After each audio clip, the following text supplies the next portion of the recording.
I am here with Sam, who was just evicted from the Big Brother house. You're going home. You didn't make it to jury. Next week is when that all starts. Let's talk about the game. Undeniable.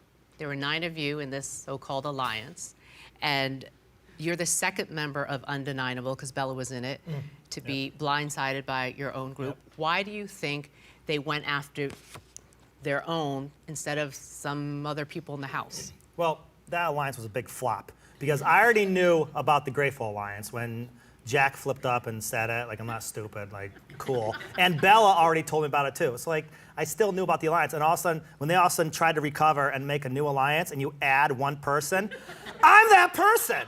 So it's stupid that you're gonna add a number in and I'm gonna be number 9. I'm not an idiot. So like, obviously they're idiots. But I mean, I'm the one sent out here, so. It didn't work out too well. But what does it say about the people in that group? Like, there were others to pick out. Yeah, well, there was like 6 of them that were in a group. Then I just heard about more alliances over there. So like, there was more going on. I knew coming in here, I did not want to create any alliances. I would just join them if offered. And I think that may have backfired because nothing was barely ever offered. One was offered and it was a flop. But we saw you grow close to Nick and Bella. Oh, yeah. Do you think that put a target on your back? Oh, yeah. Yeah, I think that's actually what led to my demise, and that's why I'm sitting here, is because the whole guilty by association thing, nobody could get over it. Nick was supposed to go first. Here I am. Sucks to be me, but I think like I just got drugged out that. And that's why when I asked every single house guest in there, like, what can we do to make this work? And they're like, oh, you know, just try to gain our trust back. Well, how did I break your trust?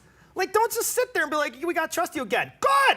Tell me how I broke it, and let's work from there. And nobody knows. Oh, this is what we said. Your own alliance, as I mentioned, your own alliance members blindsided you 2 weeks ago when they decided to vote out Cliff. Despite that, you stuck with Bella and Nick, and you even said when you were voting, like, bye, Bella. Bye, Bella. Yeah.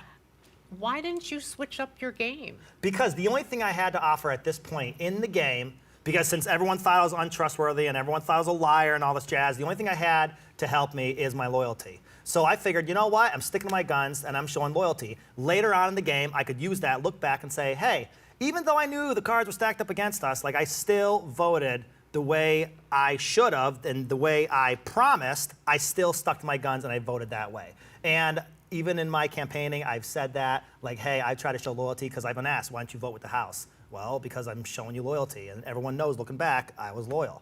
Let me ask you this. Early on the game, they were calling you the veto king. You won 2 vetoes, I believe, in a row. One of them attached to it was a trip to Fiji. Sweet! Have a great time with Melissa. Thank you. But you didn't really have to win those competitions. I didn't plan on it. Do you think that put a target on your back? I didn't think it did. I mean, I could be wrong, but no, like I came in, my whole plan coming into this game was that I was gonna play, half of it was gonna be super social and I wasn't gonna win anything. The other half was gonna be now physical. But then when I came in, and the first video, it was kind of easy. So I was like, all right, and I kind of just did it. And I was like, cool, I won. I did something in Big Brother, I'm excited. And then when we started the second one, I was like, this looks easy. I'm just gonna take my time, no pressure, because I was planning on losing it.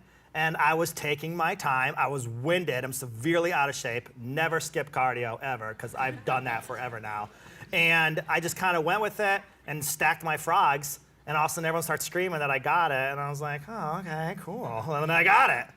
So that's how that happened. I didn't go in here like, oh, I'm gonna win these vetoes. I didn't do any of that, it just happened. It's a hard thing to decide, because if you were sitting like there in the final 2, right, there's something to be said about, you could say, I won this many vetoes, right, you know, so it's a hard, look. Yeah, it is. This is a hard game. It is.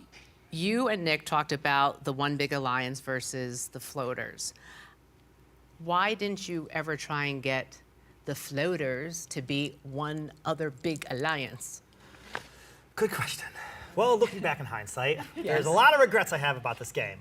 But like in the same sense, a lot of the floaters, they're easily like persuaded. Like they're reeled in last minute, and I told Jess this nicely the other day too, because I mean she admitted herself that she was a floater. So when I was talking to her, I said, isn't it kind of coincidental that all of a sudden now you get reeled in the past like 10 days, now you're besties, and now you're finding out all this garbage on Sam? Like, doesn't that kind of make you think? And then I just think they're so excited to finally be in a group or a majority or an alliance that it doesn't matter at that point. So you didn't think you could get loyalty from those? Yes, yeah. That's the bottom I did not think I'd get loyalty. That's a good way to put it. Yeah. I just think they would end up just switching. because like I always called floaters and other people like bottom feeders, and I found out I was a bottom feeder, and that went well. So, I told you, you're funny. yeah. You know you're funny. You have never been away from your family this long? No, I miss them so much. I miss them. Your boys, how old are they now? 4, and Bradley turns 2 next Thursday. That's why I had it all planned. I was gonna be here, and if I got evicted, I was gonna be like, on my son's birthday, I was gonna do the whole thing. That's going to be the best birthday present for him to It have is. Dad there, It okay? is. I'm so excited about it. How hard was it to be away from them? It was super difficult, super difficult. Like, if I actually gave myself a couple seconds, like, I could cry right here, because, like, I miss them so bad. So bad, because, like, I just feel like I'm missing stuff, and now thinking about it, I'm hoping I'm gonna go back to the way I remember them, and it's probably not gonna be like that. I'm probably gonna go back, they're gonna look bigger to me, they're gonna have different movements, gestures, I'm gonna be like, all right, like, that phase, all the memories that I made with them leading up to that point, they're probably in the past. So, it is what it is. You sound like a really good dad. I try to be. Still worth it.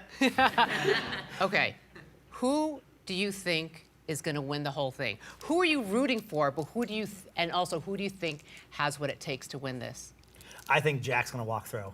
Unless someone actually takes a stab at it and tries to get him out, I really think Jack is gonna get it. From the way it looks in there, he plays the comps, he did good in the mentals, physicals, like he's good with everybody. After this shaking, since I'm not in there now to see it, I don't know what's gonna become of this, but leading up to this point, it looks like Jack and runner-up would be Christy.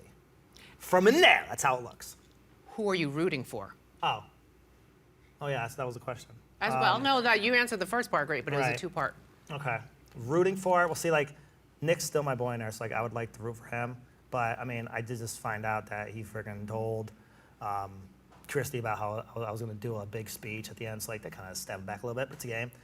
But who am I rooting for? I would like to see one of the underdogs. I would like to see a floater, you know, a bottom feeder. I'd like to see Nicole. I'd like to see Jess. I'd like to see Cliff. And I think Cliff has a good story, but I'd like to see like Nicole like work her way up and start making some moves. So I would say actually Nicole. Yeah. Last question. What is the best thing you're taking away from this experience? Well, you definitely got friendships. I didn't come here to make friendships, and I made that known. But now, like, you really do. You're stuck with these people all the time. So, like, friendship-wise, the experience, the whole game. Now, like, whenever I watch Big Brother going further from here on out, like, I'm gonna know. Like, I was in there. It's not what it looks like. It's horrible. Like, it's just, the whole entire package is just mind-blowing. Mind-blowing. Would you do it all over again? Yeah, I would do it all over again. But again, it's only been 44 days. Like when you asked Derek that if he would do it all over again after he won, and he actually point blank said no, because like the house sucks. It does. Excuse it's not, me, we it's need to not, cut it's the not interview. fun. There are days that just suck. So, yeah, but 44 It's days. $500,000. You think we're I gonna know. make it like? Well, yeah, like it's worth It's hard. it. Yeah, but worth it still sucks. Like it's not every day was glamorous. So with that being said, you know, yeah, I guess that's it. I don't want to get booed. I'm just kidding. I know. Thank you, Sam. There you go. Enjoy your family. I will. Can't wait.